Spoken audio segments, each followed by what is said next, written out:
জামালপুর ও গাইবান্ধা জেলায় ব্রহ্মপুত্র সহ অন্যান্য নদ নদীর পানি কমছে, তবে ভয়াবহ রূপ ধারণ করেছে নদী ভাঙন। এর ফলে চরম আতঙ্কে দিন কাটাচ্ছেন নদী তীরবর্তী হাজার হাজার মানুষ। জামালপুরের বকশীগঞ্জ ও মেলান্দা উপজেলার বেশ কয়েকটি গ্রামে ভাঙন তীব্র আকার ধারণ করেছে। বিশেষ করে মেলান্দার টুপকার চর এবং বকশীরগঞ্জের মেরুর চর ও সাধুপাড়া ইউনিয়ন রয়েছে বেশি ঝুঁকিতে। এরই মধ্যে বহু মানুষের শেষ সম্বল, বসত ভিটা, ফসলের মাঠ এবং গোয়ালঘর নদীতে বিলীন হয়েছে। ভাঙনের হুমকিতে রয়েছে গুচ্ছগ্রাম, কবরস্থান সহ বিস্তীর্ণ জনপদ। গাইবান্ধায় ব্রহ্মপুত্র, ঘাঘর, তিস্তা ও করতোয়া সহ সব প্রধান নদ নদীর পানি হ্রাস পেয়ে বর্তমানে বিপদসীমার বেশ নিচে প্রবাহিত হচ্ছে। গত এক মাসে পানি ওঠানামার ফলে সুন্দরগঞ্জ, সাঘাটা, ফুলঝুরি ও সদর উপজেলা অন্তত 25টি পয়েন্টে ভাঙন দেখা দিয়েছে। নিজেই থাকতে পারতাছি না, গরু কই রাখমু, নিজে কই থাকমু, ফসলের জমি নাই। সরকারে গড় দিছি, এনকা গড় তো মনে নদীর কাছার দইরে পড়ে যাইতাছে গা, আমরা এনকা অনু থাই, এন থাহা তো সমস্যা হয়ে গেছে গা। সারা কি করে তো কাছার ভাঙছে, এগুলো নানান টেনশনে ঘুমাইতে পারি নাই। যা এই যে গড়ও ভাঙছি, ভাঙছি তো ধরেন এই অবস্থা, কোনো অন্য কোনো জায়গার জমিনও নাই। নদী ভাঙে নিতেছে, আমরা যখন কোথায় যাবো, জায়গা যাবার মতো কোনো মাথা গোজাবার মতো কোনো ঠাঁই নাই। লাইফে কোনো কিছুর গ্যারান্টি নাই, তাই ইন্স্যুরেন্স করুন সিটি ব্যাংকে, কারণ ইন্স্যুরেন্স করলে সিটিতে সুরক্ষা পাবেন নিশ্চিন্তে। এ বিষয়ে আরো জানাতে আমাদের সাথে যুক্ত হচ্ছেন জামালপুর থেকে তানভীর আহমেদ হীরা এবং গাইবান্ধা থেকে আফরোজা লোনা। শুরুতে জেনে নিতে চাই জামালপুরের খবর। তানভীর, ভাঙন এখন কোন পর্যায়ে আছে আর ক্ষয়ক্ষতি কমাতে কি কি ধরনের উদ্যোগ নিয়েছে প্রশাসন, জানাবেন।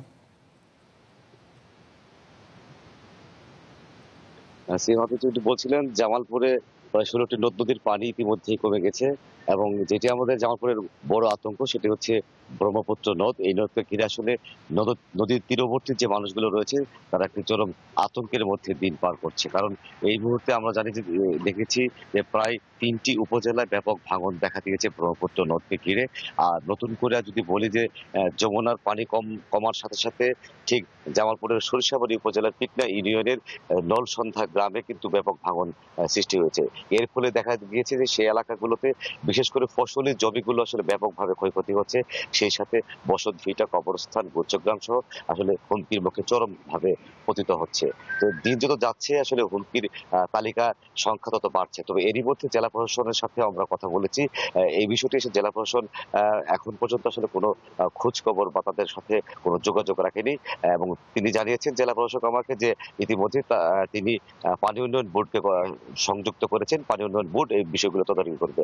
তবে আজ শুক্র এবং শনিবার বন্ধ থাকার কারণে পানি উন্নয়ন বোর্ডের অফিস বন্ধ রয়েছিল, সেই কারণে আসলে তারা যেতে পারেনি।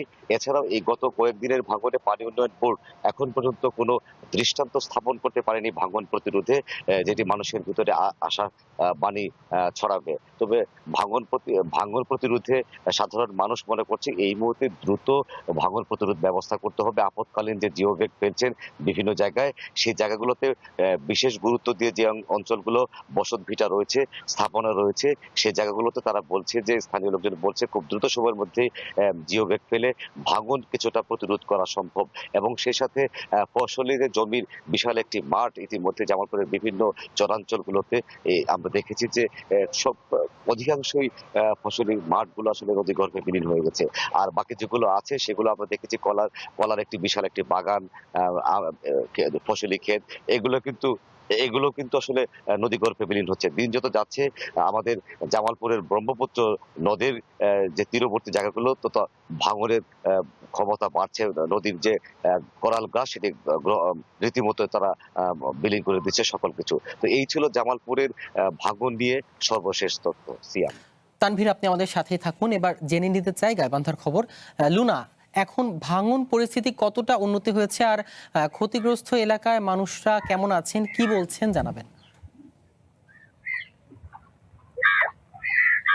যে আমি যেমনটি সকাল থেকে বলছিলাম যে গাইবান্ধার যমুনা, ব্রহ্মপুত্র, তিস্তা, ঘাগর সহ সবগুলো নদীর পানি সকালবেলা কমার কথা আমরা জানতে পারলেও এখন এই মুহূর্তে পাওয়া গাইবান্ধার পানি উন্নয়ন বোর্ডের কন্ট্রোল রুমের তথ্য অনুযায়ী কিছুক্ষণ আগে গাইবান্ধার যমুনা এবং ব্রহ্মপুত্র নদীর পানি আবার ৪ সেন্টিমিটার বৃদ্ধি পেয়েছে। অপরদিকে ঘাঘর, করতোয়া এবং তিস্তার পানি কিন্তু অনেকটাই কমে গেছে। তবে পানি কমার সাথে, সাথে কিন্তু ভাঙনের প্রবণতা আরো ব্যাপকভাবে বৃদ্ধি পেয়েছে।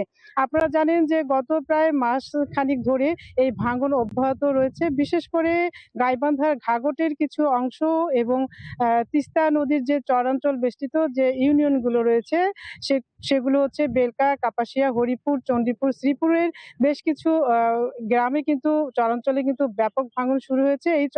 এই গ্রামগুলো হচ্ছে পুটিমারি, সিঙ্গিজানি, লালচামার সহ বিভিন্ন চরাঞ্চলে ব্যাপক ভাঙন শুরু হয়েছে। অন্তত ৪১ থেকে ৪২ টি পয়েন্টে ব্যাপক ভাঙন শুরু হয়েছে। এই ভাঙন প্রতিরোধে পানি উন্নয়ন বোর্ড যমুনার নদীর তীরে যে কয়েকটি পয়েন্টে ভাঙন শুরু হয়েছিল সেটি কিছুটা রক্ষা করতে পারলেও কিন্তু অন্য এলাকার ভাঙনগুলো সেইভাবে রক্ষা করতে পারছে না, ভাঙন ঠেকাতে পারছে না। পানি উন্নয়ন বোর্ড বলছে যে তারা ১২ টি পয়েন্টে এখন সর্বোচ্চ চেষ্টা চালিয়ে যাচ্ছে ভাঙন রোধের। কিন্তু তিনি আবার আমাকে এটিও জানিয়েছেন যে আরো নতুন এলাকায় ব্যাপকভাবে ভাঙন শুরু হয়েছে। সেটি হচ্ছে পানি কমার সাথে, সাথে কিন্তু এই ভাঙনের প্রবণতা বৃদ্ধি পেয়েছে।